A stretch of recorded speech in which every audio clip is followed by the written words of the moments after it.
आदरणीय doctor Ashok Gadhia ji, chairman Mewar group of institutions, doctor Alka Agarwal ji, निदेशिका महोदय, डॉक्टर चेतन आनंद जी, सहायक निदेशक, तथा मेवाड़ संस्थान के आदरणीय शिक्षक जनों तथा प्यारे विद्यार्थियों, मुझे जानकर ये प्रसन्नता हुई कि गाजियाबाद का प्रतिष्ठित शिक्षण संस्थान मेवाड़ संस्थान, जहां पर लगभग 4000 छात्र छात्राएं विभिन्न क्षेत्रों में तकनीकी, व्यवसायिक और रोजगारपरक शिक्षा अर्जित कर रहे हैं। मेवाड़ की धरती महाराणा प्रताप की पावन पुण्यभूमि है, जिसके नाम से स्थापित ये संस्थान राष्ट्र प्रेम की भावना से ओतप्रोत, कर्मठ, उदार और चरित्रवान, आत्मनिर्भर युवा शक्ति का निर्गम स्रोत है। पिछले 11 वर्षों में आपके संस्थान ने, आपके विद्यार्थियों ने उत्कृष्ट उपलब्धियों के आधार पर सफलता पाई है और आपके विद्यार्थियों ने परिवार, समाज और राष्ट्र की अप्रतिम सेवा के लिए अपना गरिमामय योगदान दिया है। ये प्रसन्नता की बात है कि आपके संस्थान ने हमेशा देश के लिए जिन्होंने अपना बलिदान किया है, ऐसे सेनानियों का, उनके परिवारजनों का आप सम्मान समारोह आयोजित करते रहे हैं। यह वर्ष देश की आजादी का अमृत महोत्सव है। देश की आजादी के लिए अपने प्राणों का उत्सर्ग करने वाले प्रमुख क्रांतिकारियों में भगत सिंह, सुखदेव और राजगुरु का बलिदान दिवस 23 मार्च है और संयोगवश ही आपके संस्थान के द्वारा ऐसे अवसर पर वीरांगना दुर्गा भाभी के परिवारजनों को आमंत्रित किया जाना मेरे लिए गौरव का विषय है। मैं जगदीश नारायण भट्ट दुर्गा भाभी का उनका भतीज पुत्र हूँ और मुझे सौभाग्य मिला उनके दर्शन का, उनके बलिदान का और उनके द्वारा किए गए तमाम सारे योगदान का जानने। हम में से बहुत सारे लोग उनके विषय में नहीं जानते। बिस्मिल, भगत सिंह और चंद्रशेखर आजाद की सहयोगिनी रही दुर्गा भाभी का गाजियाबाद से अटूट रिश्ता रहा। 1935 से 1939 तक उन्होंने यहाँ के प्यारेलाल कन्या महाविद्यालय में अध्यापिका के रूप में भी नौकरी की है, अध्यापन किया है और अंतिम दिनों में भी अपने जीवन के 1983 से लेके 1999 तक यहाँ के राजनगर क्षेत्र में वो रही अपने पुत्र के साथ। 7 अक्टूबर 1907 को शहजादपुर, जो कि अब कौशाम्बी जिला है, पहले इलाहाबाद कहलाता था, वहां पर जन्म हुआ था दुर्गा भाभी का। इनके पिताजी कलेक्ट्रेट में नाजिर थे और बाबा थानेदार रहे हैं जालौन, उत्तर प्रदेश के। लेकिन 10 वर्ष की अवस्था में इनका विवाह हो गया। अपनी प्रारंभिक शिक्षा थोड़ी बहुत जो है गांव में जिस तरीके से मिल रही थी, उसके बाद भी उन्होंने अपनी पढ़ाई जारी रखी। शिक्षा के ऊपर विशेष रूप से ध्यान दिया। भगवती चरण बोहरा ने, जो उनके पति थे, जिनके साथ उनका विवाह हुआ। 1923 में उन्होंने प्रभाकर की डिग्री ली और अपने आप को उन्होंने क्रांतिकारियों के साथ जोड़ दिया।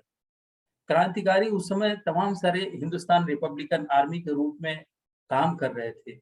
उनके घोषणा पत्र बनाने का, उनके मैनिफेस्टो बनाने का, तमाम सारी चीजों में उन्होंने अपना योगदान दिया।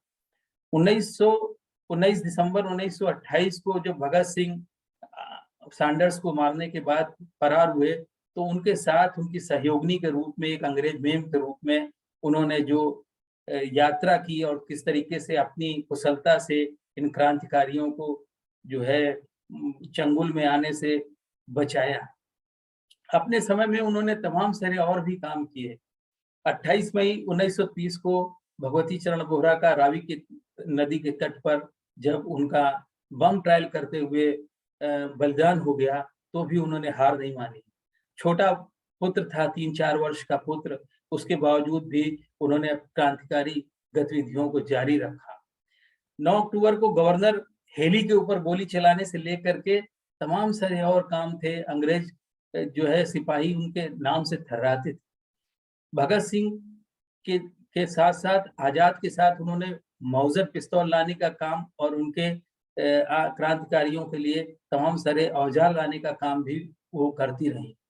फिर एक समय ऐसा आया कि एक क्रांतिकारी धीरे धीरे करके या तो फांसी के फंदे तक पहुंचा दिए गए या उनको जो है उनके ऊपर गोली चला करके उनका प्राणांत हो गया। सारे क्रांतिकारियों के एक एक करके बिखर जाने से उन्होंने अनुभव किया कि अब समय आ गया है कि हमको अपना जो है क्षेत्र बदलना होगा। तो उन्होंने शिक्षा को एक ये अनुभव किया कि शिक्षा एक सशक्त माध्यम है, जिसके माध्यम से देश के नौनिहालों में देश प्रेम की भावना जगाई जा सकती है। इसके लिए उन्होंने मॉन्टेसरी पद्धति से शिक्षा प्राप्त की और उसके बाद चेन्नई से जाकर के, जो उस समय मद्रास कहलाता था, और 1940 में लखनऊ में आकर के उन्होंने 25 छात्रों के साथ, पिछड़े वर्ग के छात्रों के साथ उन्होंने लेकर के एक लखनऊ मॉन्टेसरी इंटरमीडिएट कॉलेज की स्थापना की। और 1940 में 25 छात्रों से स्थापित हुआ वो स्कूल, वो मॉन्टेसरी स्कूल आज एक लखनऊ मॉन्टेसरी इंटरमीडिएट कॉलेज के रूप में, जो उत्तर भारत का पहला शिक्षण संस्थान था, आज गौरवमय प्रतिष्ठान बना हुआ है लखनऊ का। जिस प्रकार से उन्होंने अपने शिक्षा के क्षेत्र में उपलब्धियां हासिल की, उन्होंने क्रांतिकारियों को सहयोग देने में भी और उनके परिवारजनों के भी भरण पोषण के लिए तमाम प्रकार से मदद की। लखनऊ मॉन्टेसरी इंटरमीडिएट कॉलेज में उन्होंने स्वतंत्रता संग्राम सेनानी शोध संस्थान की स्थापना की, जिसमें तमाम सारे क्रांतिकारियों का जीवन वृत्त, उनके किए गए कार्य और उनके विचारधाराओं से द्वारा ओतप्रोत तमाम सारा साहित्य उन्होंने उसमें रखा। और उन्होंने ये अनुभव किया कि शिक्षा ही एक ऐसा माध्यम है जिसके द्वारा देश के जो भावी पीढ़ी है उसको जगाया जा सकता है, देश प्रेम की भावना उसके अंदर उभारी जा सकती है। 1983 से लेकर 1999 तक जब उनका अस्वस्थ रहने लगी, तो पुत्र के दबाव में उन्होंने आकर के गाजियाबाद को अपना कार्यक्षेत्र बनाया। यहाँ वो रहीं, बड़ी गुमनाम सी उन्होंने जिंदगी जी और उसके बाद तमाम सारी चीज़ों को उन्होंने अपने आप से सँभाला और इस प्रकार से व्यवस्था की कि किस प्रकार से हम अपने समाज को ठीक कर सकते हैं। समाज को की जो निर्माण की इकाई है वो व्यक्ति है। व्यक्ति का निर्माण हो, व्यक्ति के निर्माण के साथ परिवार का निर्माण और उसके बाद समाज का निर्माण, फिर राष्ट्र का निर्माण। तो आज देश की आज़ादी के अमृत महोत्सव में हम सब उन क्रांतिकारियों को पुनः स्मरण कर रहे हैं, उनके जीवन से हम कुछ सीख सकें, उनके जीवन से अपने आप को जो है कामयाब बना सकें, सफल बना सकें। इस कार्य को करने के लिए हम सबको एक योगदान देना होगा। हम इस कॉलेज से शिक्षा लेकर के जो विद्यार्थी आज जा रहे हैं, वो प्रण लें कि देश के लिए हमको जो भी कुर्बानी देनी पड़े, देश के लिए जहाँ भी बलिदान देना पड़े, हम अपना बलिदान देने के लिए तत्पर रहेंगे।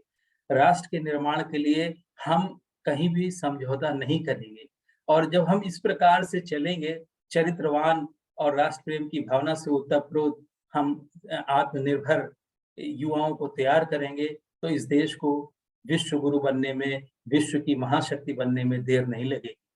तो आइए हम सब भगवती चरण बोहरा की अर्धांगिनी, वीरांगना दुर्गा भाभी का पुण्य स्मरण करते हुए, उनके चरणों में पुष्पांजलि अर्पित करते हुए आज भगत सिंह, सुखदेव और राजगुरु के शहादत दिवस पर उनको प्रणाम करें, उनके चरित्र से शिक्षा लें, अपने जीवन को भी राष्ट्र प्रेम की भावना से ओतप्रोत करके एक आत्मनिर्भर और स्वावलंबी देश के नागरिक बन सकें।